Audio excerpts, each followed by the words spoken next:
Well, good evening, everybody, and thank you very much for joining us tonight. We're broadcasting from Israel, and actually, our speaker is also in Israel. Welcome to another Harif talk. For those who don't know us, I'm sure you probably all have heard this before. Harif is the UK Association of Jews from the Middle East and North Africa. We are a charity, a very small band of volunteers, and we aim to raise awareness of the history and culture of Jews from the Middle East and North Africa. We have a website. It's www.harif.org. And there you will find all the information about our forthcoming events.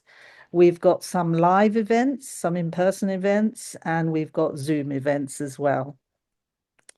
We also, to be informed of our events, you have to be subscribed to the mailing list. And the great thing is it's all free.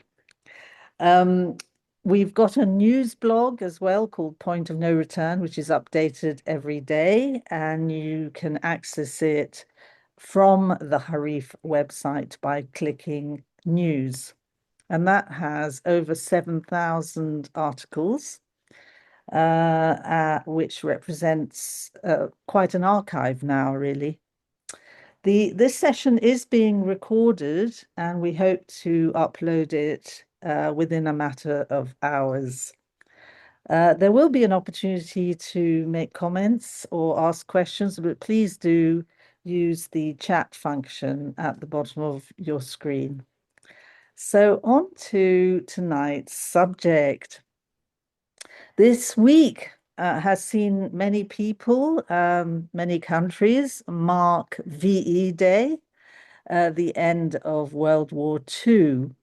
But this year, we're also marking 80 years since a little known pogrom, or I should say pogroms in the future, broke out in Libya.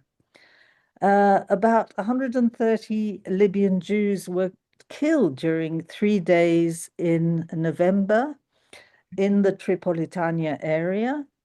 And you will be hearing all the gory details a bit later. Now, what is interesting about this pogrom is it isn't really very well known.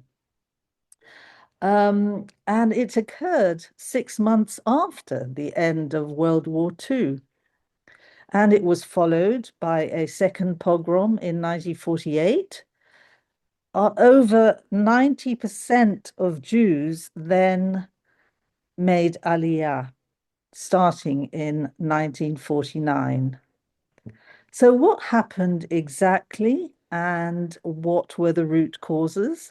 We're delighted to have with us Vivian Rumani Den, who has made a study of these terrible events and gathered survivors' testimonies.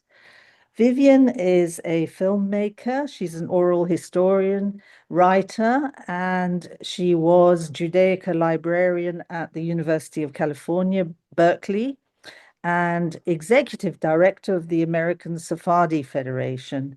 She's interviewed Jews from Libya and recorded their stories on a website. And her films, the first is The Last Jews of Libya, which actually we screened, Harif screened, and Vivian came over for the screening. That was made in 2007. This was narrated by Isabella Rossellini, and a second film named Out of Print was made in 2013, narrated by Meryl Streep. And that premiered at New York's Tribeca Film Festival. Vivian is working on a book based on the oral histories that she has collected. So, Vivian, thank you very much indeed for joining us from Jerusalem. And over to you. Thank you very much for having me, and thank you all for being here. And Lynn and Lawrence, you've been doing such terrific work. I remember when you first started, and I thought this is so important because, as you see, history is being reimagined, um, not told, or told in completely different ways. And the Jews of Arab countries did exist even centuries before others, let's say. Yes. Yeah, absolutely. We go Okay, back 2,000 years. we're just going to leave that Sorry. there. Sorry, we're trying to do work on one computer between two of us in Israel, and it's always a nightmare. So go back to the Just beginning. beginning, yeah. So, Yeah, yeah. Sorry about so that. thank you. Thank you for bringing the true stories, the true history to the world. Thank Um, you. This is a perfect place to start. Just a reminder where Libya is and what it is. Libya is a Mediterranean country extending from Egypt on the east to Tunisia and Algeria on the west. Libya became an Italian colony in 1911 at the end of Ottoman rule. The languages that we spoke were Italian and Arabic. And this is sometimes how we differentiate ourselves from the Maghreb, because unlike Tunisia and Algeria, in the West, the French was spoken as one of as the Western language there. Egypt to the east, where Britain extended control, English and some French were the common European languages. The Great Desert, right there, um, the Great Desert battles of World War II were carried out in eastern Libya and adjacent Egypt, and the Jewish community suffered greatly. I have spoken here before at Harif about how the Jews of Cyrenaica were sent to a concentration camp in Jada, where 20% died. Others were sent to Tunisia and Algeria. My family was sent to Tunisia. The Jews of Tripolitania were under German and Italian occupation for the entire war, and experienced relentless bombing and discrimination. Some Jewish men were sent to labor camps in the desert to build roads. Following the war with the British in control, the Libyan Jews found that their relations with the local Arabs had deteriorated, especially with the younger generation. Today, we will focus on the post-war period.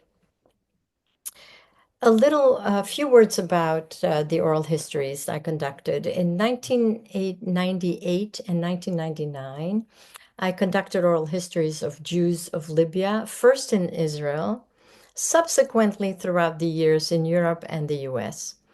I was fortunate that I was able to interview people who had directly experienced the period of Italian rule, the Second World War, and notably the post-war events that we will discuss today, namely the pogrom of 1945 and a little bit of the aftermath. There were horrors, some of which I will have to describe. Some are direct quotes, others I paraphrased what they said. There are, unfortunately, reminiscent of October 7th. It's hard to imagine. I will be reading so that I would reflect their statements accurately. I will minimize talking about the horrors, otherwise, this whole talk will be a list of one horror after another, and tell you a bit about the community's relationship with the Arabs and the British and the bravery in self-defense. What strikes me is the often told story of the individual Arab friend who either does everything possible to save his Jewish friend or offers no protection, steals his belongings, and even joins in killing him. This was the feeling with which we lived during my time in Libya, which came after today's events. Next slide, please. Um, I think Next slide. Okay. Okay. So this is where the pogroms happened. We'll move to Mordechai Shakir. Every Jew I interviewed believed that the British had given the local Arab mobs permission to riot. Next slide, please. Mordechai Shakir, the head of the Jewish community in Kusabat, his son told me that when his father learned about the possibility of a pogrom, he was told by the British station chief that it is an order from above. No one can cancel it. It was given from above and it has to happen, not only here in the village, but all over Libya. The archival documents do not indicate such direct British involvement, but it is evident from these archival documents and the actual events that the British were grossly negligent in failing to anticipate the pogrom or in providing protection to the Jewish communities when it began. On the night of the start of the pogrom, Jewish British soldiers were not permitted to go into Tripoli. One respondent noted that officers of the Jewish community called the British governor Brackley to encourage him to do something. The governor said he wasn't in Libya. He didn't want to be disturbed. It is the British who did this, was the constant refrain I heard in these interviews. Neglect or intention. These are some of, we have documented names and deaths here, the lists of slides of victims. We have several of them for every group. I'm just putting here an example of one of them. Let's start with Tripoli. And if we can have the slide of the pogrom, please, the map of the pogrom. Okay, so we start this second, yeah. Here, so this is where the pogrom started. It lasted 3 days, and it began on Sunday evening, November 4, 1945, and it spread throughout Tripolitania. At least 130 Jews were brutally killed, women were raped, and stores and synagogues were ransacked and burned. After a soccer game between a local Jewish club and a British team at the stadium, which was about 1 kilometer from Bab, the entrance of the Hara, the old Jewish quarter, local Arabs were seen with sticks and iron pipes. They began beating Jews who ran to the Hara for safety. Fires were seen in the mixed neighborhood outside the Hara. In fact, the violence over the next days mostly occurred outside the Hara, in the old city where both Jews and Arabs lived. Planning was evident in retrospect, in that homes and stores were marked to indicate Jewish or non-Jewish ownership. This is from a report of the community of the Jewish community of Tripoli in December 1945. Chaim Baranes worked as a driver for the British Army at the airport Castel Benito, which was about 19 kilometers from Tripoli, where there were 13 Jewish workers among 2,000 Arabs and 200 Italians. He described going to work on Monday morning. When we went on the truck, another Jewish guy and I sat in the back. All of a sudden, we saw these Arabs with sticks and knives coming towards us. They came up to us and said the Jewish people burned a mosque and houses. They wanted to attack us. We were lucky. One Arab guy on the truck got up and said, "There are only 2 guys. You want to attack them? We're 20. You want to attack 2 little Jewish guys? If you want to find Jews, go to Tripoli." A second time, as he was working there, his life was saved. He was driving a cement truck, and the way it worked is they were in a queue to get the cement dumped into their truck from above. And at one point, somebody kept shouting at him, "Move, move." And he finally just moved. And right then and there, a big block was dropped where he would have been. So he would have been dead. The English commander at that point, sent all the Jews home at once to Fumelbab, to the Hara, in armed military trucks. The pogrom continued from Monday until Wednesday. Chaim commented, "Thank God they didn't attack the Hara. They thought we were armed, but we had nothing. So they attacked the homes around the Hara, outside the Hara." He continued, "On Thursday morning, everything seemed normal on the street, but we were afraid. We walked in a group. No one walked alone. Outside the Hara, we saw the stores burned, businesses destroyed, houses destroyed. The British saw that they destroyed the businesses. They saw they were killing the people, but the British army didn't deploy any soldiers to protect the Jewish people. They had Palestinian Jewish soldiers in the army, but they didn't allow them to leave the camp. They put Sudanese to protect us. Those Sudanese had guns in their hands, but the guns were empty. So they saw how the people were being killed and how the stores were destroyed, and yet no one lifted a finger.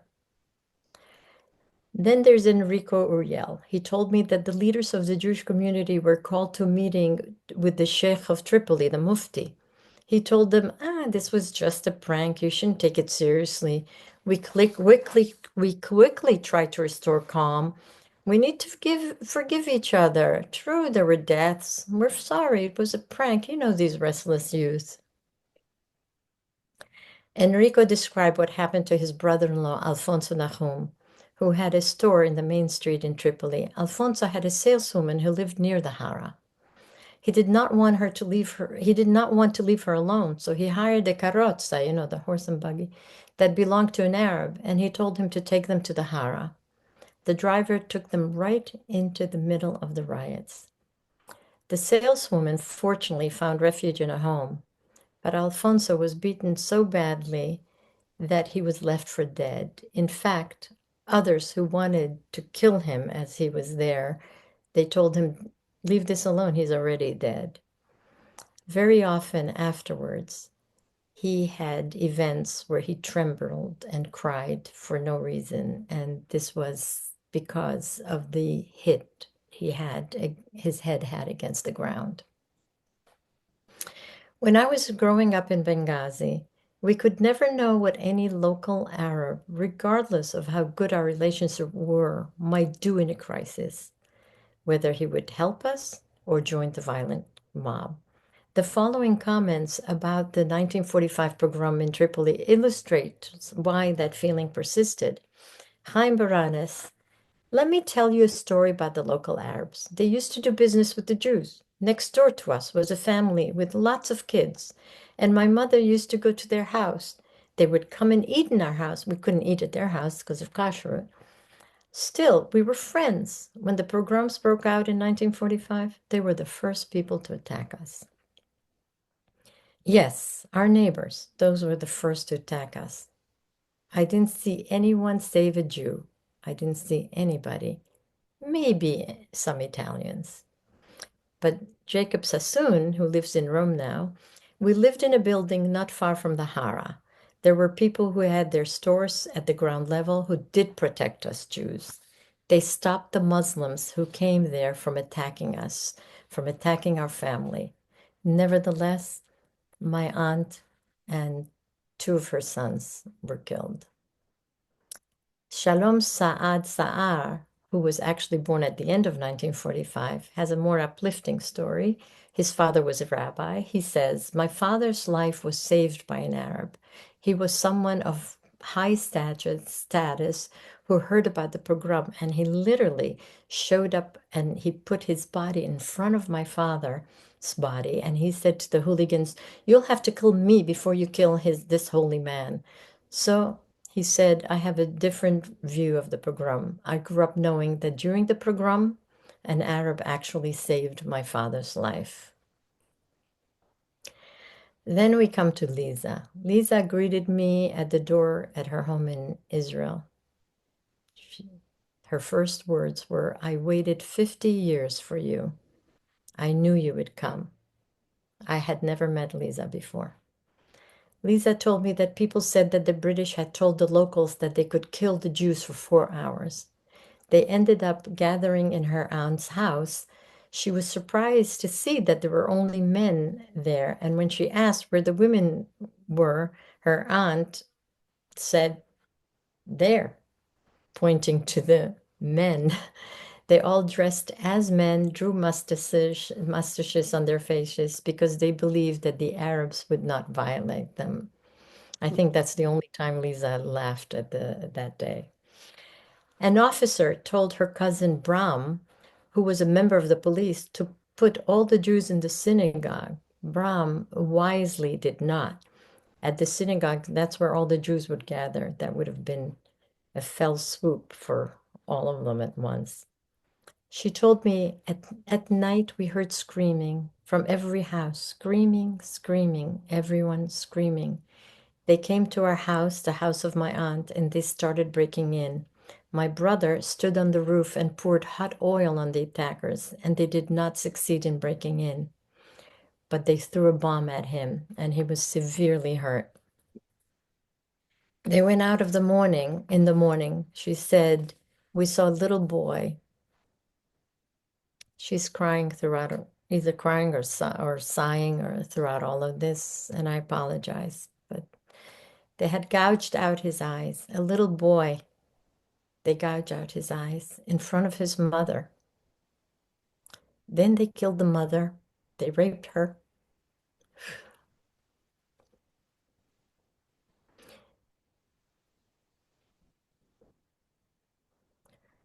I'll skip some of these. And they poured gas on her and burned her. They went to another house, the house of my sister's mother-in-law. And here she describes an act of such brutality that I cannot repeat it. I was told about the same act by testimony in Tripoli. Lisa continued her story weeping. I cannot forget. It is difficult. What can I tell you? You saw little children dead, a woman dead with her baby at her breast, dead. I never told my children. I never wanted to tell them anything that would hurt their hearts. But it's not good. It is important to tell everything. It has to stay in my heart until today, how they made them suffer. I want to stop here to tell you a little bit about my transcribing. I tried to outsource the tapes for transcription, but even in Israel, I tried, and people brought them back without transcription because they said there were so many different languages spoken in one sentence sometimes. And some of it was the local Libyan Arabic. So I ended up doing the transcriptions. And with Lisa's tape, first of all, through her descriptions, I couldn't even see the computer. And then I couldn't type it. So I got up, I walked around, and I thought, I can only go back if I could change the words. Of course, I couldn't change the words. I owed it to her, what she told me, to the profession, to me. I had to say what they said. Let's move to Kusabat. Where are we? Kusabat, right there. See it? In Kusabat, the Jews were mostly saved because the Qadi, the judge, encouraged them to convert. Remember Shakir? Shakir's father was able to buy protection from the police chief for the first night. As a prominent figure, he was respected by the Arabs, so he took his family to the Qadi's house for safety. Then there was a decree. People could not have Arabs, could only have Arabs in their homes, so they could not harbor Jews. Everyone else must leave. Benjamin recalls, so the host made Muslims out of us. Shahad Bik, I'm your witness, as they say. You say this and that, and you're an Arab. That is what they did. It saved our lives. After a week or 10 days, some of those protected by the Qadi went home with the Shakirs, while Hariyash Giddish tells us that the rest stayed at a school with guards until things calmed down and everyone went home after about a month. So Hariya Giddish, whose husband was away in Homs on business, described her experience in Kusabat. We're still in Kusabat. When the Arabs broke into her house, she ran and hid with her children in the Tahara, where you prepare the dead for burial. An Arab neighbor saw her there and said, "What are you doing there? You don't belong with the dead." She went, she ended up going to the Arab neighbor. Liam, we've just had Oh, a message. The screen share may not be working, so I stop the share and restart the share again. Just had okay. a message. Someone can't see the screen, so let's just share it again. Okay. All right. Right, go ahead. So do we carry on or did Yes, we? yes, please do. Okay. So she went to her Arab neighbor's house. A long story followed, but basically she subsequently discovered that they stole the chest of their silver and their precious belongings. Then her husband, who had returned from the trip, said, "Come, come, I know another Muslim. He's my friend. He's like a brother." She continued. We went there and we saw that our beds, our chairs, all our furniture had been taken to their house, who was his friend. And they were all put in a room. I guess they saw them when they were walking by. We went to the Qadi, she says, and he was standing there formally and he converted them. In the morning, an Arab took them to the Italian school and put every family in a room. They brought soldiers from Sudan who guarded them for almost a month and then said, "Alhamdulillah, the world is now at peace," so everyone went home. Then there's Homs. It's right here. Homs. Raphael Matok says, during the pogroms, we were the only ones who didn't suffer. There were pogroms in all of Tripolitania except for Homs. Uh, uh, this is thanks to a British officer who was probably from a Jewish background. He managed to control things before they started. He was well prepared and didn't allow the Arabs to revolt. It was the only place in all of Tripolitania that was not hit. That was what he said. Let's go to the next slide, please. The statistics. The individual testimonies, fraught as they are, give only partial picture of the overall impact of the pogrom in Tripolitania. According to a report by the community of Tripoli in December 1945, which appears to be the most reliable documentation of casualties and damages, 130 Jews were killed, including 22 children under the age of 8 and another 14 between the ages of 8 and 14. There were 30 new widows and 92 orphans.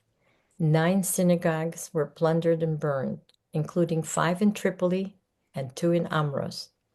About 4,000 people were made homeless, and about another 4,200 were reduced to poverty because their houses and shops had been plundered.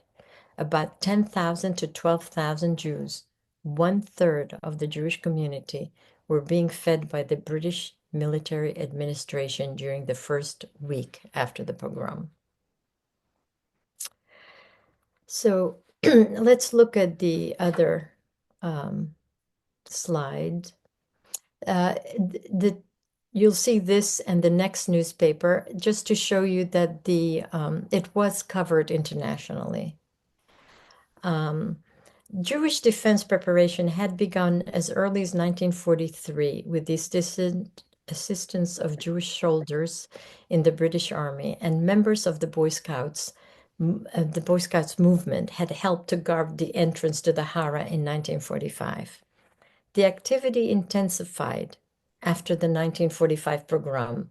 Small arms were purchased from Tunisia from the Arabs by residents of Zuara, a Berber town near the border of Tripoli, and they were brought to Tripoli.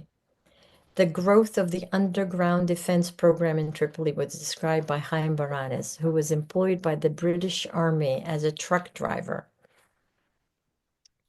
The following makes a great subject for a film. He said, "One day I was approached by a guy who said, 'Chaim, do you want to join the Irgun Tzvai Leumi?' I said, 'Yes.' He then described an initiation ceremony in which all the others, except his contact, he had met many others behind lights and drapes, but he knew only his contact. The others were hidden from view to maintain anonymity until this day. Until the day I interviewed him, he had no idea who they were. And he said they drove him blindfolded such a distance that it certainly exceeded the city of Tripoli. So Chaim arranged so that he could work on an evening shift and managed to get the keys to a storage area from which he periodically removed arms for the army. The organization was locally run, but the training was by the Jewish British soldiers. Let's look at the next few slides just to finish up the 1945 before. Okay, this one is a famous woman, Madame Benatar, who came from Casablanca. And Lynn has had someone to talk about her in this program. She actually came to visit Tripoli. She was in charge of the joint.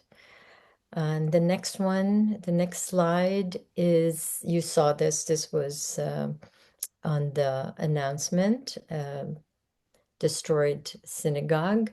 And this is a gravesite. These are victims of 1945 Tripolitania pogrom.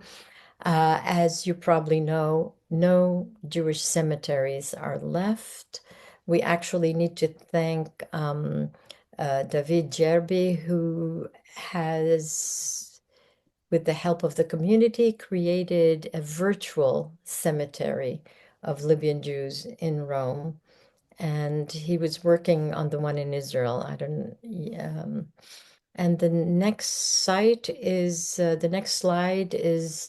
just a tribute, another tombstone, tribute to a very generous man, a Jewish man in Libya who was provided a lot of food and nutrition. So I just wanted to tell you a little bit about the next pogrom in 1948. It was in Tripoli on Shavuot, June 13, 1948, 2 days after the first UN negotiated ceasefire in the Israel War of Independence. This time, the Jews were well prepared, and they defended and suffered many fewer casualties. 18 Jews were killed and 92 Arabs. However, things were forever changed, as these comments of Benjamin Shakir from Kusabat demonstrate. After the pogroms, the locals started treating us differently. They kept bleating, "Palestine and Palestine and Palestine." They wouldn't buy from us Jews anymore. And from Muma Hajjaj, from the town of Zuara, the Arabs were our neighbors. They would come to us and we would go to them. There was no fear. We visited each other. We played with each other's kids. My brother and an Arab opened a coffee shop together. They gave us no trouble until the pogroms. When I look back on it, it seems that I became depressed, fear. I was frightened. I was always afraid to go out. They changed. I would hear things and become very frightened. The first Libyan Jews that on record that we see in Israel, it was around 1920s. But in 1967, Libyan Jews began making their way to pre-state No, sorry. Libyan began making their way to pre-state Israel, both legally with a small number of permits and illegally. During the Aliyah of 1949 to 51, more than 90% of Jews of Libya left. And that was the end of the community. A few went back, but to try to get some of their belongings, but unsuccessfully. There's a great book of someone who actually was thrown in jail and suffered a lot, and his wife eventually saved him. Now, as of 1967, that's it. No Jews in Libya. So we just go back to the beginning slides in case people didn't see them. So this is to give you an idea of the geography. Yeah. This is Tripolitania and Cyrenaica, and this is basically desert. There is Fazan under the here, but there were very few Jews who lived there. Right. And then we went on to the actual distribution of the pogroms, which you described in great detail. And of course, this was one of the testimonies you got, Mr. Shakir's, and this was a list of the victims. So Just a couple of the list. Right. It was quite well documented, you said. Yes. Right. So thank you very much indeed, Vivian, for that painful but extremely, comprehensive summary. But you said that the British were blamed for causing the disturbances. I mean, why do you think they would have done that? I can't tell you the why. I mean, why? Why? You know, but the problem is that this was going on for 3 days. They were in control. Hmm. Was it really neglect or was it intentional? Yes. We Well, also know we have documents that say that there were signs on Jewish stores and homes. yeah. So they actually marked the Jewish They home. marked Yeah, because there was no somebody way of knowing which were the Jewish homes because they weren't in the Hara, most of them. exactly. It was fortunately they thought that the Hara was really well protected. Also, the Hara had very narrow streets, so it was probably difficult to maneuver pogroms. Right.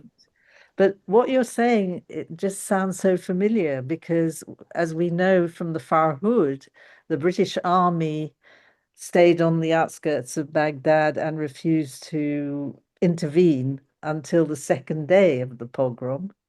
And also in Aden, the same thing happened. In fact, it was the British armed um, Bedouins who actually did the killing, and the British did not stop it. So, I mean, was it divide and rule? Let the Arabs let off steam.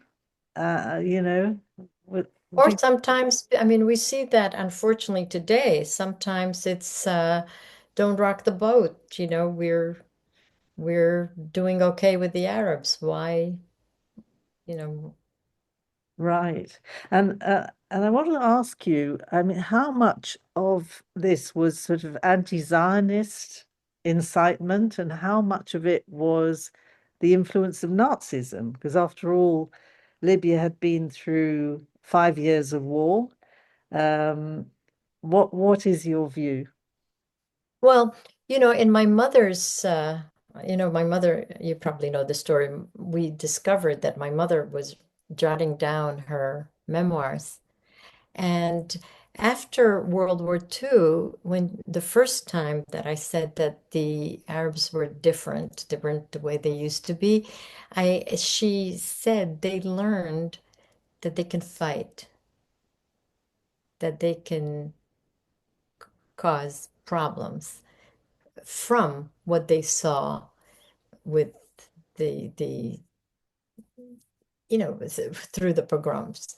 And then afterwards, I think it was, Nasser instigating and the state of Israel, the nascent state, that made them that would be anti, that's why they were shouting Palestine, Palestine wherever they went. Well, that was certainly true in 1948, but Mhm. was it true in 1945?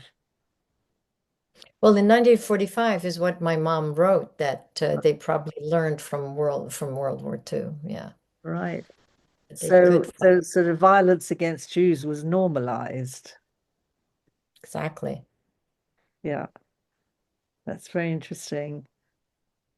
So, if anyone's got questions, please do write them in the chat. I don't know if there's anything here.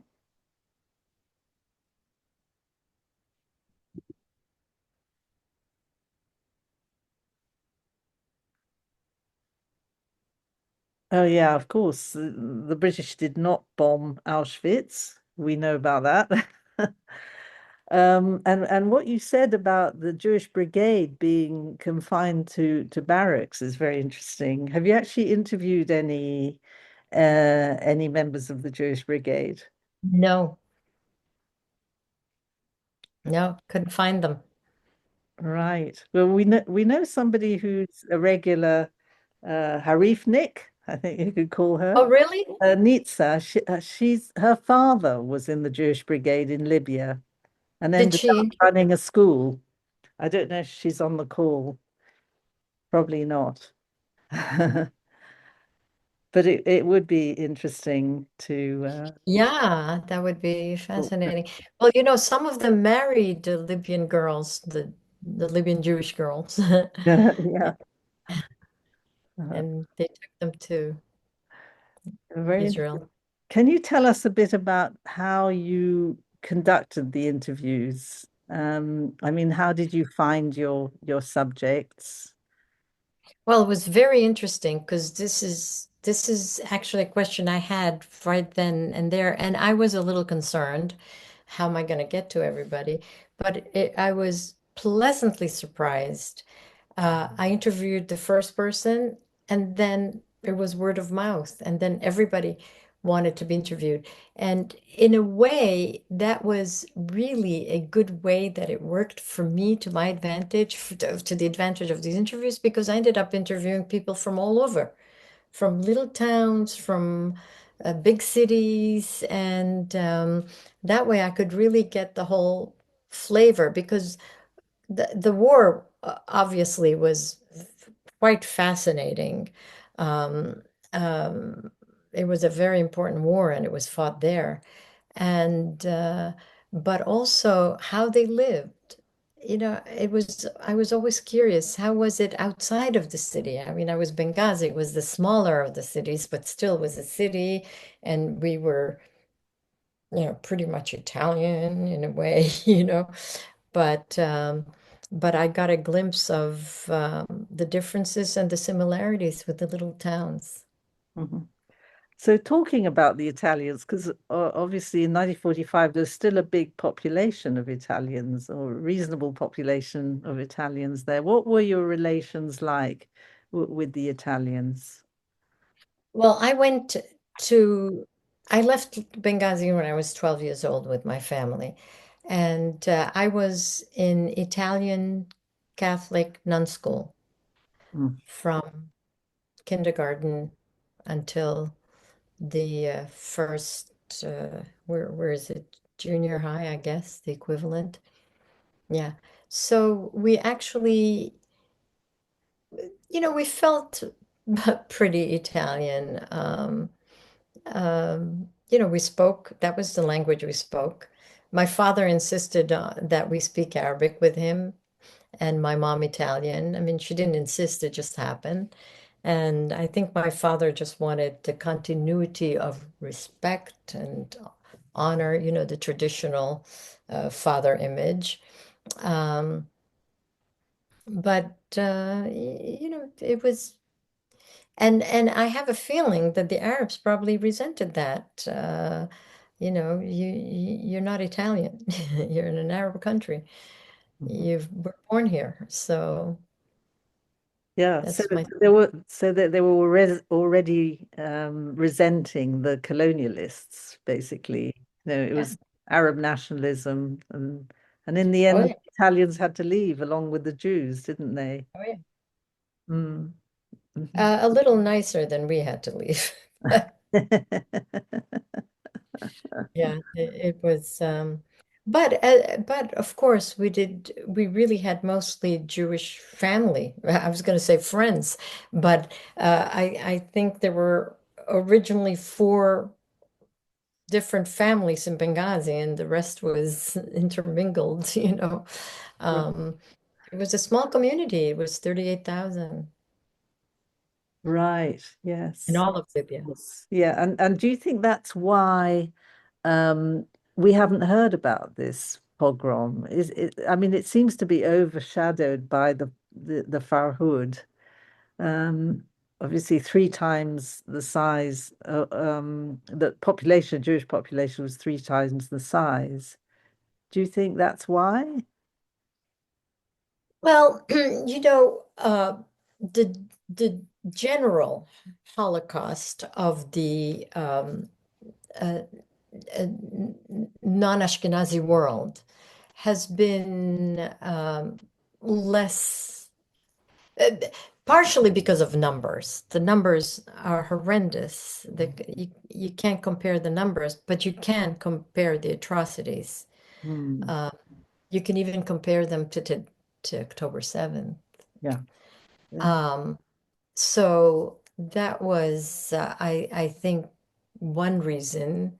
And I think was also guilt. Anytime somebody wanted to talk about their experience in the pogroms in North Africa, let's say, how could they compare it to what was happening to 6 million, Um, so I think that was part of it.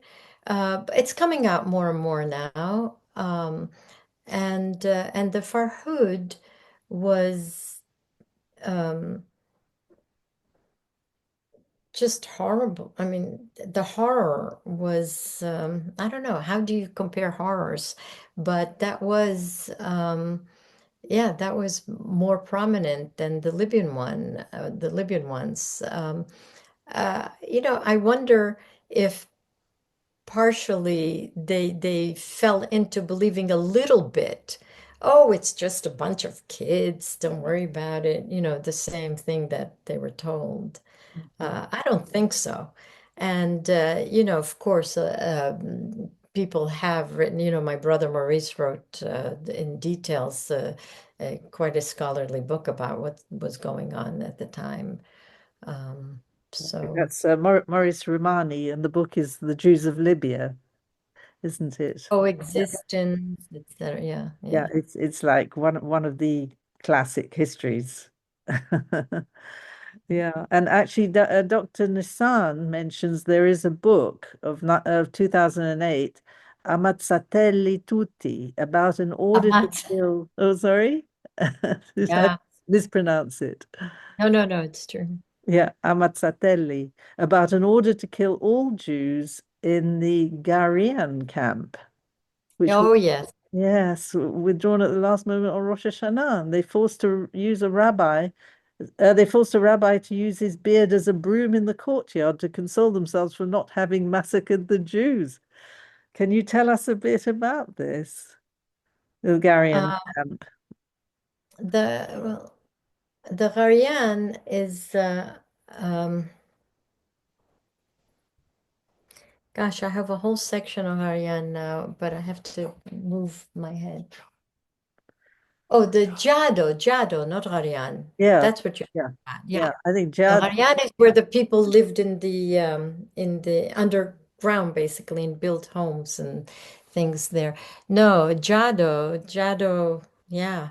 Well, The Jado, that's a camp where they were sent there. Yes, and that's where they asked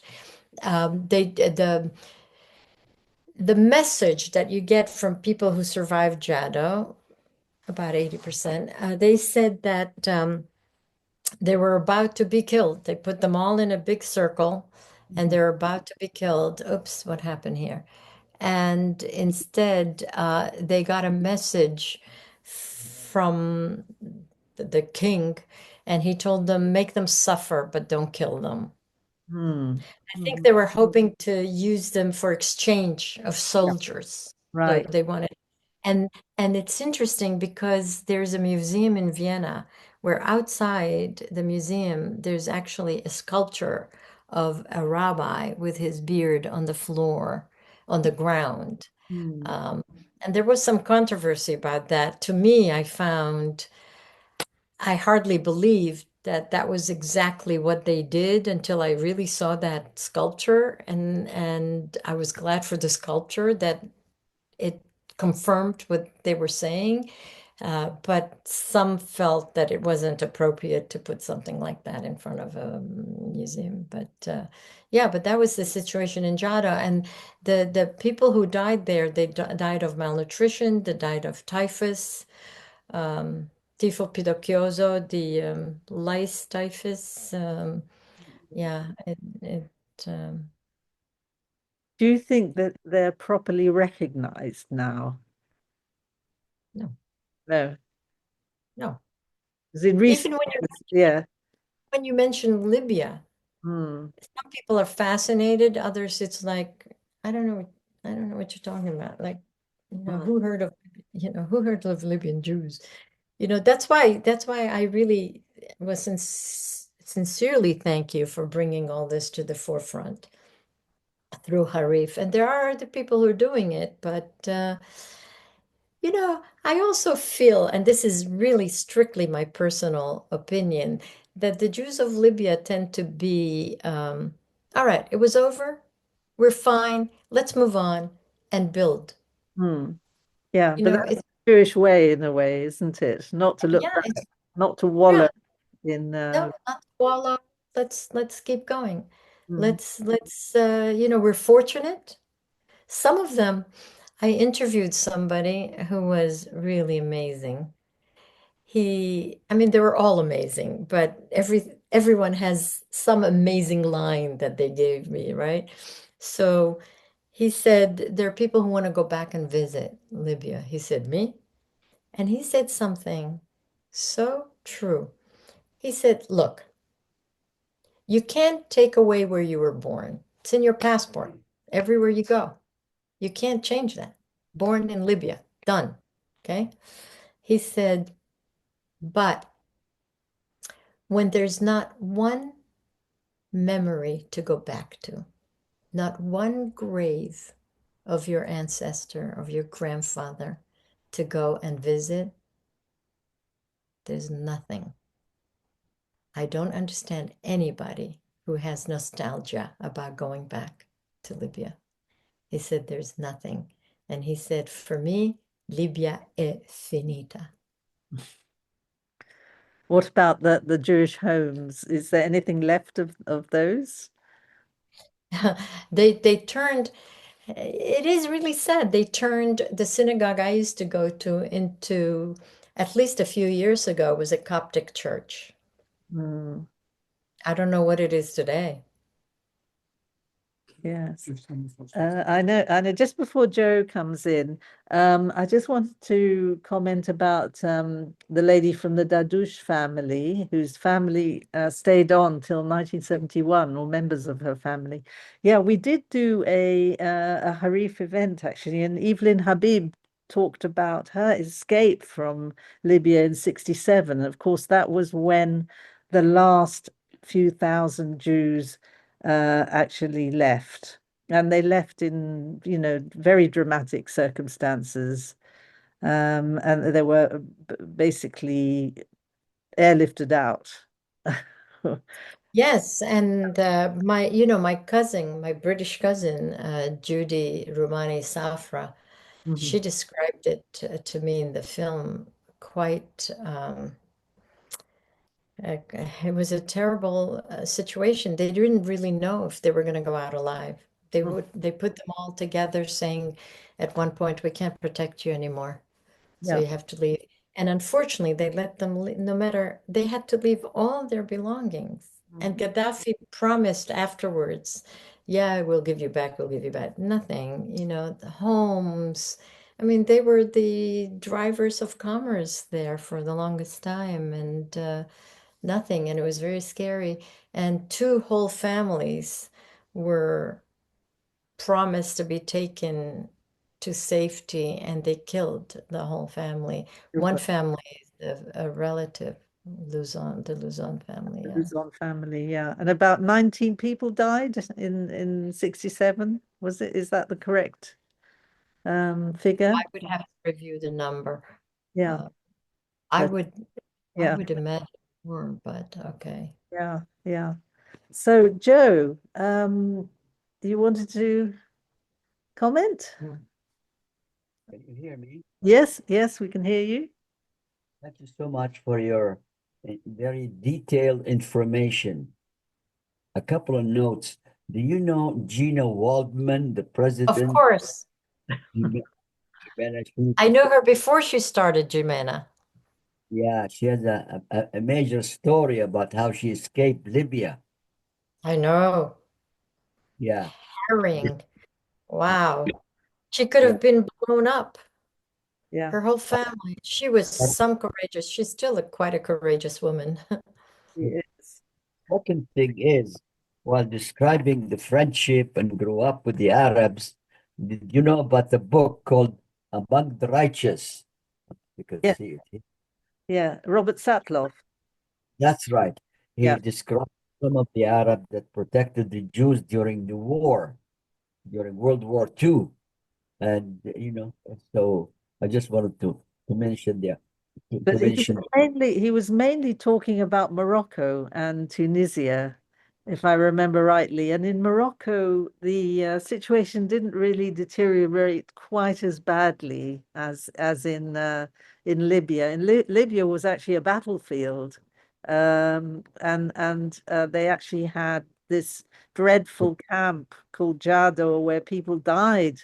And it didn't happen like that in Morocco, although there were labor camps. Yeah, yeah, and I think Satloff never found a kind of righteous Arab, did he? I mean, there was one candidate, he had four candidates. Like one was the king of Morocco, which is a bit of a cop out, and another one was Abdel Kader, I think, in Tunisia. But Yad Vashem never thought he'd risked his life to save Jews, so he was never yeah, considered a righteous Gentile, I think. mostly of Paris that protected the Jews in Paris by Yeah. saying these are Muslims. Well, again, I think that is the situation is more complex than that. There are historians who say he didn't.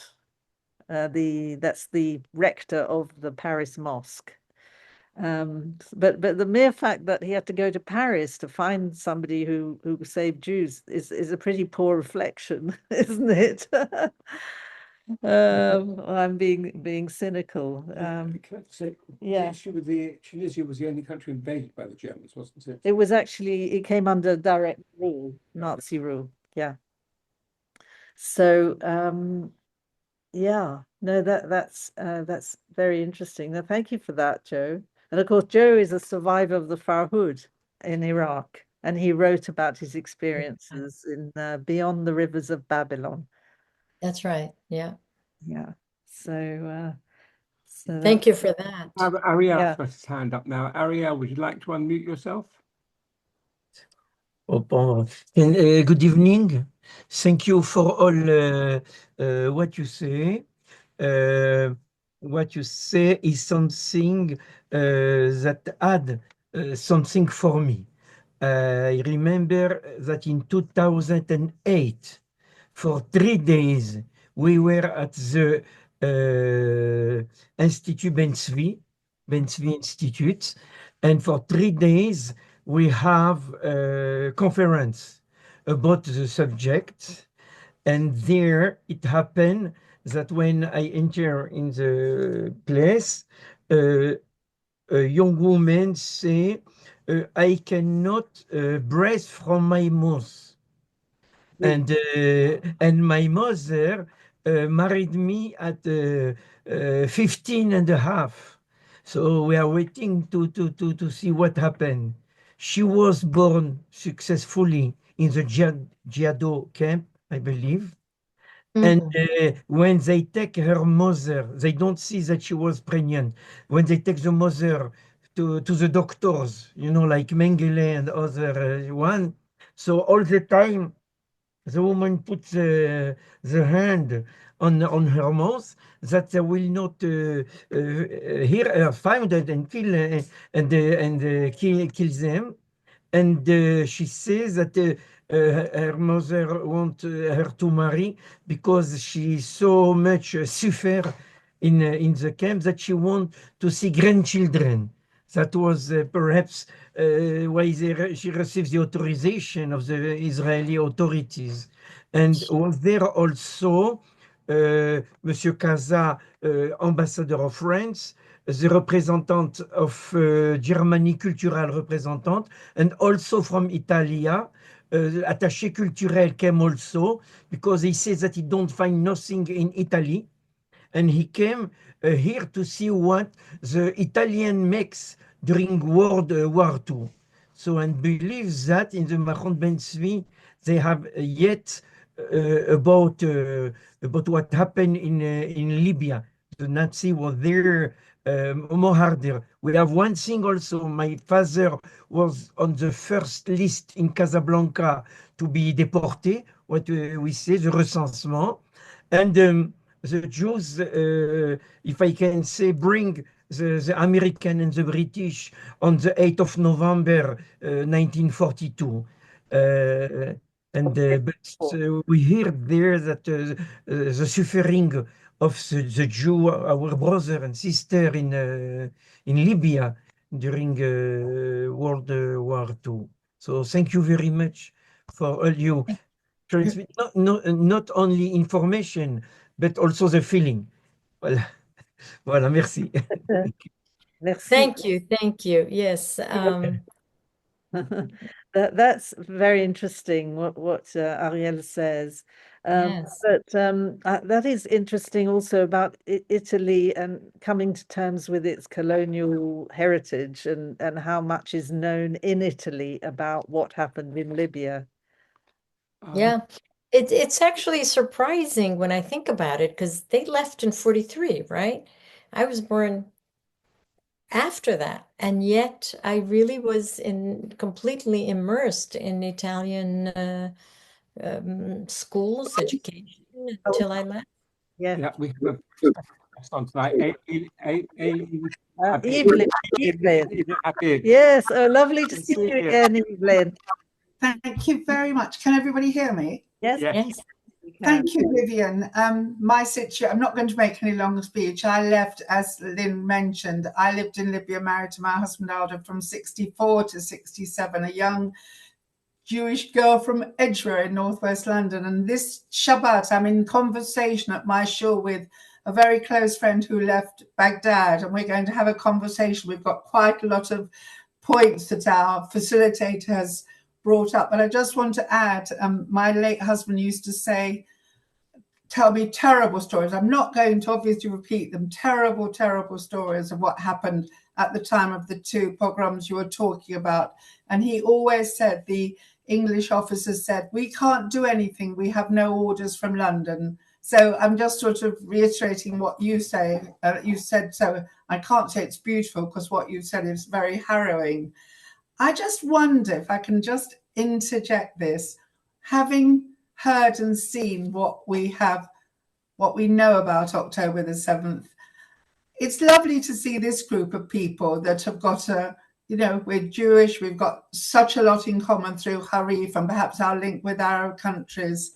I just hope that somewhere along the line, people beyond our communities are going to become more aware. And I feel very strongly about the history, and I'm so grateful to Lynn for this wonderful organization, but I try as far as I can as an English person that went to Libya to keep my husband and his family's story alive. It's just an observation. And thank you for the wonderful Yeah, presented talk. thank you. It's very, very important. You know, after a while, you really feel like it has to be a mission, otherwise you can't do it anymore. You know what I mean? Uh, and it's actually refreshing when once in a while somebody jumps on it and is interested, and then you think, oh, maybe I should go on with this, you know. But it's also difficult, and it's also, people, that famous song, people hear what they want to hear and disregard the rest. I mean, what's happening in the States, in the universities, is mind-boggling. I can't make any sense out of it at all. But going And back I to try to Libya, convince them what happened. Yeah. I mean, what you're doing is so valuable. I mean, the oral history, and you do have a website, don't you? Can one access I- these stories? yeah, I have not yet, not yet. Yeah. Um, First of all, the first batch, I had to transcribe very quickly because part of my grant from the UC library system was to set up way back then a website. This is when we didn't have a template where it says just put the title here. You actually had to code the title. So I quickly transcribed a few, very sloppily, I must say, because I mean, first of all, you're trying to make sense of a few different languages. This one of my favorite about the different languages. My aunt, I was interviewing my aunt, and she said to me, "What do you want me to speak? Hebrew or Italian?" Or I said, "Whatever you want, just one language." She said, "Okay." So after she finished the first sentence, she started laughing, and I said, "Why are you laughing?" She said, I just used three languages in that sentence, you know. If it- So I transcribed some, but not all. And Yeah. And it's a very long job. right. And do And you really, you have enough funding for this job? I didn't even try. No. A question I for you, didn't. Ian. Did you try and research the British consular messages between the embassy in Tripoli and London? During the Farhud, we went to have see what was the correspondence between the British Embassy and London, and amazingly, 15 pages Were were missing. missing and destroyed. So I wondered if there was an equivalent thing for Libya. To have the Libyan and British correspondence. Hugh, and possibly at Mm. the Mushadan Centre, You'd have to go they have to. copies of the records. Well, I'm sure that my brother did do that because I know he spent a lot of time in England doing research. Yeah. And so I'll have to go back and check what he wrote in his book. Yeah. Because, yeah, he did contact the military, and look, some records disappeared from the Jews of Libya in many countries. That's right. And of course, the Italians probably are not much use because they were no longer in control in 1945. That's right. They stopped in 43. Mhm. So it was the British after that. Right. But it was only as a mandate, so, hmm Yeah. And really Dr. adept DeSantis, at covering. yeah, they're very good at covering up. Yeah. Everybody, The everybody, British are very good at covering up. everybody very good at covering Yeah. up. Who Okay. wants, why do they want to admit the horrors? But Absolutely. it is a pity. It is a pity because, I mean, this sounds so naive, but we have a lot in common with a lot of the people that we lived with. And It's a pity we can't get along. And it really, really baffles me that people don't realize that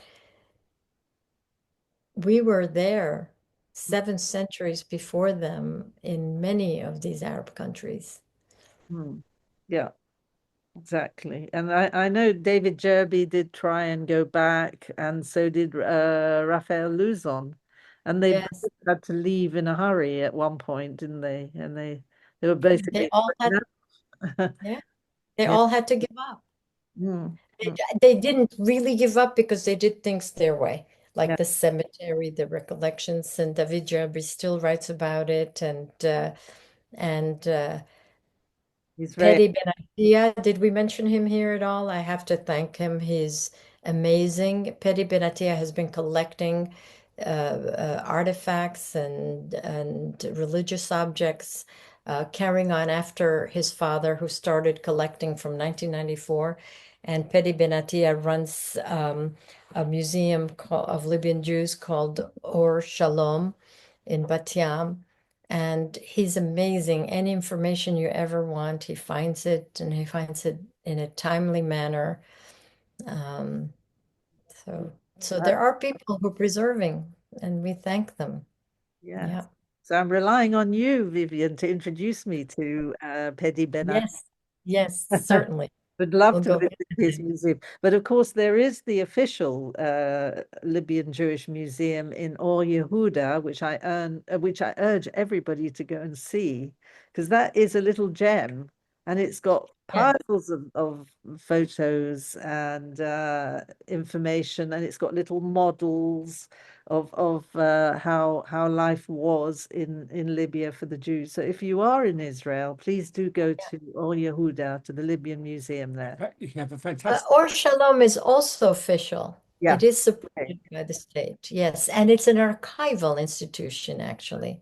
Right. Research and archive. Yeah. In fact, Okay. if you go to All Yehuda, have a full day, go to the Babylonian Heritage Center, see that's a great museum. Then there's a great Iraqi restaurant for lunch, all the traditional stuffed vegetables, kebabs, etc. And Yeah. then you go to the Turkish. I mean, No, the no, no, the Libyan, yeah, the Libyan. You have Libyan, a great definitely. day there and Yeah. have the best bits of food. No, it isn't. Food for the brain as well. Come to Israel. Exactly. Anyway, so thank you so much, Vivian. Thank you very much. That was Yeah. a very painful, difficult subject, which I think you put over very sensitively and very comprehensively. Thank you. So thank you very much indeed. Thank you. Thank you, everybody. It was great to see you.